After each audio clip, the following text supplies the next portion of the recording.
The first time I looked at Forge World and I was like, oh, hey, cool, that's... Oh, holy, you guys did what? There's just way too much.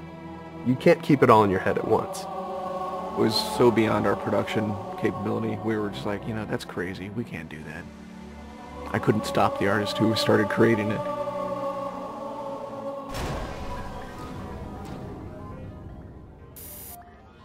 Forge is our editing tool that players can build their own maps. I mean, at its core, it's a map editor. We always had this vision right from the get-go, which is anyone can build anything. Giving the fans the tools, they can take it and run with it and make it their own. Forge World actually started as 5 separate maps. And I said, wouldn't it be cool if, like, you could play this and go over there and then play over there if you wanted? And Forge World was born.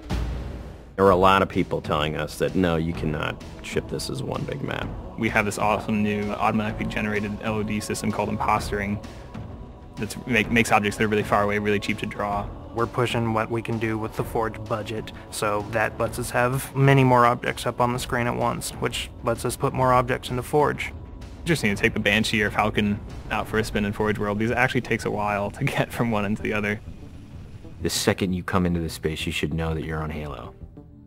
Our old friend, the Forerunners, come back, because the Forerunners create all sorts of cool, interesting pieces of geometry. We wanted to give people a variety of locations that they could forge in a different way. So a gulch, an island, an interior, a very small outdoor pocket, and then the rock, which was kind of based off Ascension. Let's use a lot of interesting parts in it so that people can manipulate it or we can change it. Why don't we bring back Blood Gulch and carve it all up into pieces so that people can start manipulating it in interesting ways. And then Sanctuary was the other one.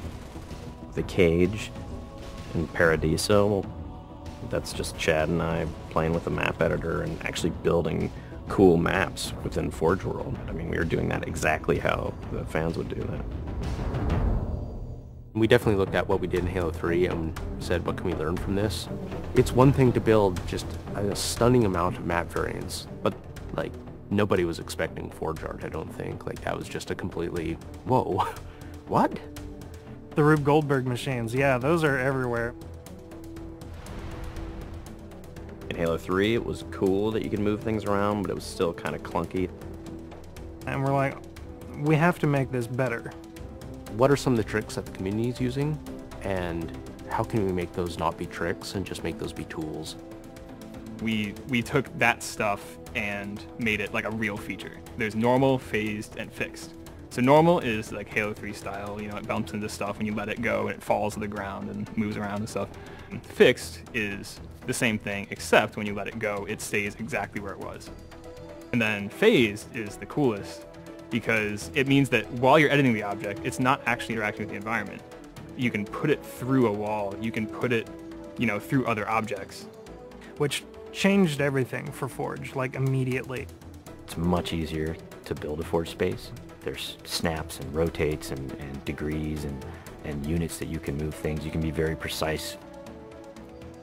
The camera controls, it's actually really good for object placement because like little touches on the stick don't translate into really sudden jumpy movements. And then we also have a fine editing mode. You click the stick in and then your camera starts moving very slowly. You're not spending like 3 hours trying to get one block to line up directly to 3 other blocks. You can select individual objects and say, get rid of all the objects of this type. So if you're trying to get rid of all the spawn points on a map because you want to go and replace all the spawn points, you can do that.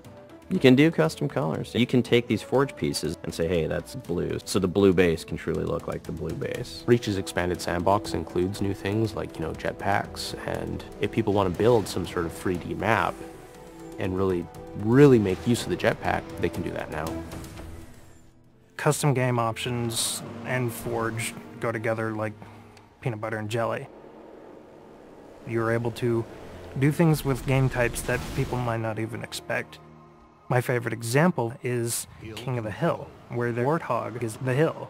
I'm super excited to see what people do with it when it goes out, because there's so much crazy stuff in there that's amazing.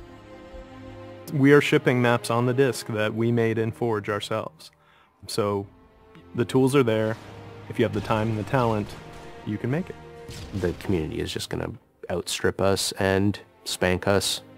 With the new tagging system, you can save a Forge variant, you can post it to your file share, and then you can say, you know, sweet new map. Things that are good are downloaded by a lot of people and passed around to a lot of people, and that makes the really sweet stuff bubble up to the top. I'm looking forward to what the next big community game type is going to be.